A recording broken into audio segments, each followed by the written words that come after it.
ഇന്ന് നമുക്ക് ഉരുളൻകിഴങ്ങ് സബോളയും വെച്ചിട്ട് ഒരു കിടിലൻ കറിയായാലോ.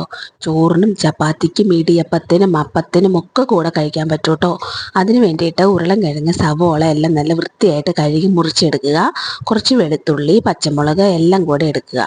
പിന്നെ ഒരു ചട്ടി ചൂടായതിന് ശേഷം വെളിച്ചെണ്ണ ഒഴിച്ച് അതിനകത്തോട്ട് ഗരം മസാലകളെല്ലാം കൂടെ, അതായത് പെരിഞ്ജീരകം, പട്ട, ഗ്രാമ്പൂ ഇതെല്ലാം കൂടെ എണ്ണയിലിട്ട് നല്ലപോലെ ഒന്ന് വഴറ്റിയ ശേഷം നമ്മൾ അരിഞ്ഞു വെച്ചിരിക്കുന്ന കഷ്ണങ്ങളെല്ലാം ആഡ് ചെയ്ത് കൊടുക്കണം. എന്നിട്ട് കുറച്ച് ഉപ്പും കൂടെ ഇട്ട് മഞ്ഞപ്പൊടിയും കൂടി ഇട്ട് ഇളക്കി മൂടി വെച്ച് വേവിക്കുക. ഉരുളൻകിഴങ്ങിൻ്റെ വെള്ളമൊക്കെ ഇറങ്ങി ഏകദേശം വെന്ത് വരുമ്പോഴത്തേക്കും നമുക്കിതിൽ തേങ്ങാപ്പാലാണ് കേട്ടോ മെയിൻ ഇൻഗ്രീഡിയൻറ്റ്.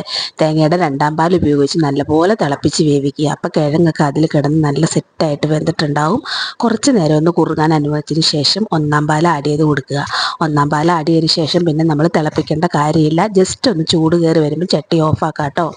അതിന് ശേഷം ഒരു ചെറിയ തവയിലോട്ട് വെളിച്ചെണ്ണ ഒഴിച്ച് കടുകിട്ട് പൊട്ടിച്ച് വറ്റൽമുളകും കറിവേപ്പില ഉള്ളി എല്ലാം കൂടെ താളിച്ച് കറിയുടെ മുകളിലോട്ട് ഒഴിക്കുക. നല്ല സൂപ്പർ ടേസ്റ്റാണ്. ഇടിയപ്പത്തിനും അപ്പത്തിനും ഒക്കെ കഴിക്കാൻ പറ്റും.